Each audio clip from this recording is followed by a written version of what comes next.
Son las 10 de la mañana y 21 minutos. Actualizamos las noticias en Blue Radio. Mucha atención a esta historia. Como en los peores momentos de la guerrilla de las FARC, del Mono Jojoy, de sus mazmorras, el ejército y la policía acaban de rescatar a 9 personas que llevaban más de un mes secuestradas en La Plata, Huila. Las disidencias de Iván Mordisco, al peor estilo, utilizando cadenas y candados, los mantenían amarrados en las peores condiciones violatorias de todos los derechos humanos.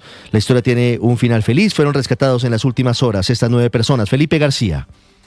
Hola Ricardo, sí señor, fue una operación conjunta entre el ejército y la policía exactamente en zona rural de La Plata del departamento del Huila. Se logró el rescate de estas 9 personas que habían sido secuestradas en el departamento el pasado 17 de octubre. De acuerdo con las autoridades, criminales de las disidencias de las FARC al mando de alias Iván Mordisco tenían a estas personas, a estos secuestrados amarrados con cadenas en el cuello. Por la liberación de estas personas, según lo que nos cuentan empresarios de Antioquia, exigían 5.000 millones de pesos. En esta operación fueron capturados 2 de estos delincuentes y fue recuperado un menor de edad que estaba justamente reclutado por estos criminales. Uno de estos hombres está implicado, Ricardo, incluso en un atentado contra una estación de policías. Recordamos entonces, liberados 9 empresarios y antioqueños que habían sido secuestrados desde el pasado 17 de octubre y que se encontraban en una situación extrema, encadenados, y exigían 5.000 millones de pesos por su liberación. Incluso las autoridades nos confirman que las víctimas alcanzaron a pagar una alta suma de dinero por su liberación.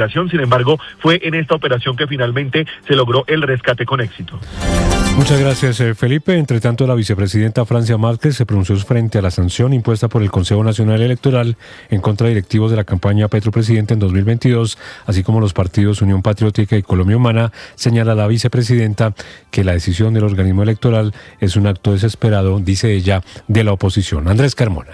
Así es, Ricardo, muy buenos días. Se trata de un corto mensaje que emite la vicepresidenta de la República, Francia Márquez, en su cuenta de la red social X, en el que no solo critica la decisión del Consejo Nacional Electoral de sancionar al exgerente de la campaña y hoy presidente de Ecopetrol, Ricardo Roa, a la tesorera de la campaña, Luciaide Mogollón, a la auditora, María Lucy Soto, y a los partidos Colombia Humana y Unión Patriótica, sino que también lo relaciona con las revelaciones hechas por la Unidad Investigativa de Noticias Caracol de esos chats en los que integrantes de las disidencias de las FARC hablan de presuntos acuerdos para respaldar la campaña presidencial de Gustavo Petro a través de la vicepresidenta. Dice la vicepresidenta Márquez, abro comillas, la oposición está desesperada buscando cómo detener la continuidad del cambio, como la supuesta financiación ilegal de la campaña no existió, pretenden incriminarme valiéndose de conversaciones sin fundamento entre personas que hoy están en la criminalidad. He sido clara en responder esta infamia, yo no soy como muchos de la ultraderecha que pretendiendo adueñarse del poder hicieron alianzas con grupos al margen de la ley para ganar y quedarse en él. Toda mi vida he luchado contra la criminalidad, he arriesgado mi vida en esa causa, por eso me han querido matar. No contentos con eso, la oposición dentro del Consejo Nacional Electoral ahora sanciona nuestra campaña supuestamente porque se volaron los topes. Señores de la oposición, el pueblo despertó y entiende bien que todo esto es para impedir que en las próximas elecciones el cambio continúe. Cierro comillas.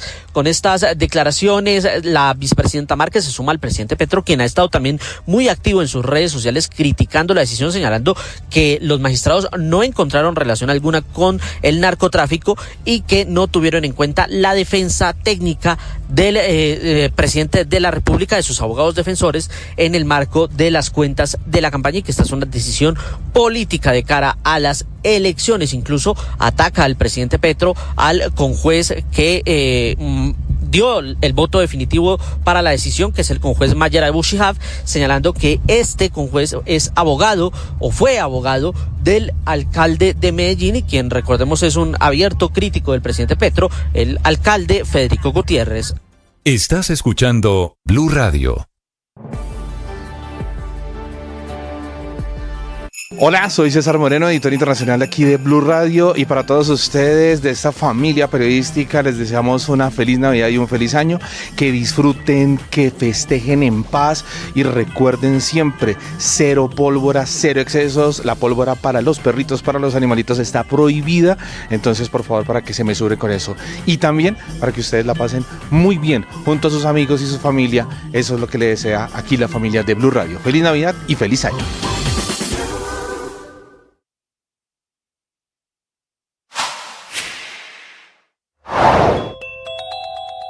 Nula nulas posibilidades y cero probabilidades de una negociación concertada del salario mínimo para el año entrante, a 3 días de que empiece la mesa tripartita, próximo lunes 1 de diciembre, y estartazo de un pulso donde supuestamente se sientan a negociar gobierno, empresarios y sindicatos.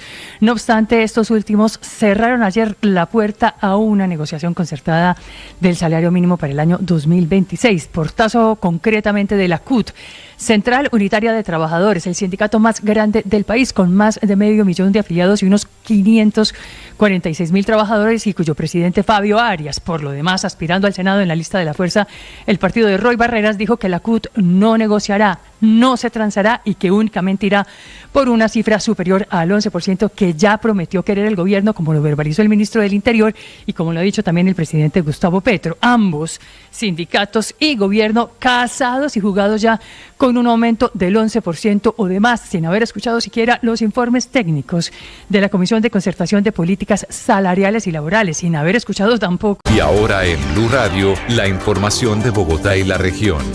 10 de la mañana, 27 minutos en Colombia. Iniciamos con noticias en Bogotá porque un juez envió a la cárcel a Jaisak Carol Chara, señalado como uno de los responsables del secuestro, tortura y asesinato del joven Harold Aroca en hechos ocurridos en agosto en el barrio Los Laches, en el centro de Bogotá. Vamos primero con Cali La Peña.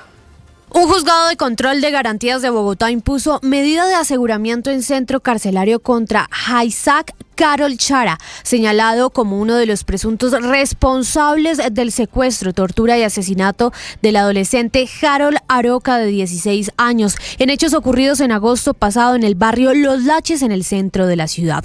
De acuerdo con la investigación, la víctima fue interceptada en un parque por un grupo de hombres que lo habrían cuestionado por supuestos señalamientos que hizo sobre una organización delincuencial que opera en el sector, específicamente un homicidio que sucedió días previos. Habla la fiscal del caso. Falleció por producto de 4 heridas por proyectil de arma de fuego en las regiones frontal, temporal y auricular, y demás lesiones en las cuales se encontraban hematomas en el cuello, rostros y manos, abrasiones compatibles con tortura física. Esta decisión se suma a la ya adoptada contra Anderson Santiago Pinzón, otro de los presuntos implicados en los hechos, quien también fue enviado a la cárcel.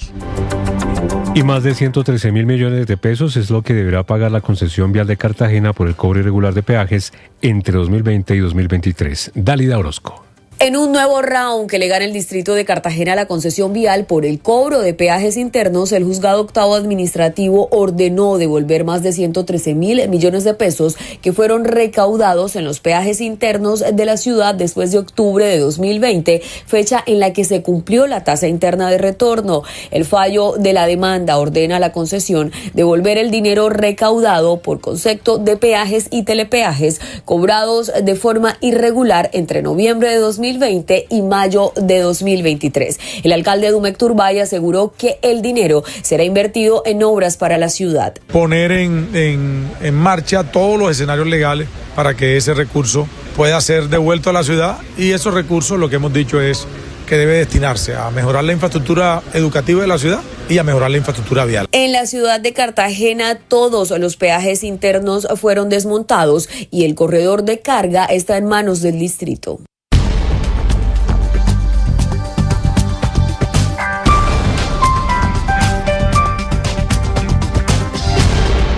Las victorias y derrotas, la pasión y la afición en juego y los datos de lo último en deportes se lo presenta Mañanas Blue.